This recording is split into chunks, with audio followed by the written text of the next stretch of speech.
A modification of custody, a question we get all the time. We do the free legal consultations at Robert Stoffel Family Law Group, and I get many times people say, I want to modify custody. Well, it's up to us as advocates and as a possible attorney hired in the case is to see, does the litigant have a case? First question is there an order?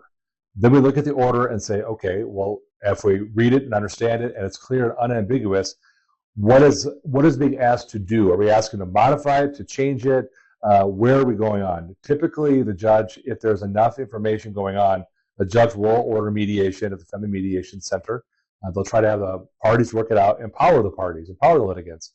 Judges don't want to make a decision necessarily affecting the welfare of children unless they either absolutely have to or if they basically need to. But there's a standard. So the question that I get asked all the time is, do I have enough information to change custody? How do I change custody? First question I look at is, look at the order and then see, is there enough going on? Is there a substantial change of circumstances affecting the welfare of the children? And then that's the first step. The second step is a change of custody, is it in the children's best interest? Would it serve that purpose?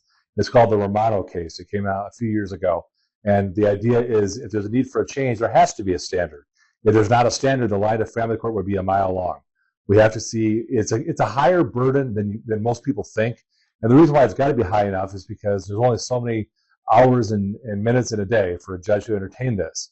So another question I ask is, if I file a motion, do I get a trial? Well, there has to be what's called adequate cause under the Rooney case to get a trial.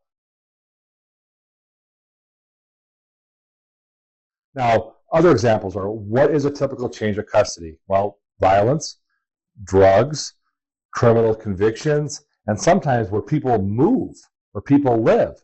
There are times where people live in, the greater Las Vegas area, but they might move to Reno, they might move to Bullhead City, they might move to California, Ohio, you name it, we've seen it all. Or what if they just move at opposite ends of town? Sometimes it's not practical if someone's living in Boulder City and someone lives in Summerlin to say, let's just do week on, week off. That would be madness to have a 1 hour drive to a child's school and back. So a substantial change in many cases is now we have school being an issue. If school wasn't an issue and the child was 2 or 3, that's one thing. The day will come where parents will not agree on a school for a child.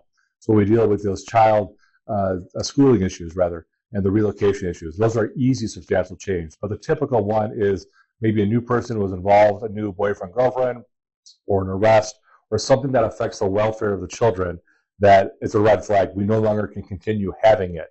And the standard is the same under the Romano case, whether you're going from joint custody to primary custody, or primary custody to primary custody, or in some cases, primary custody to joint custody. But we, as attorneys at Robert Stoffel Family Law Group, will tell the possible client where they stand with their case and how best to attack their situation.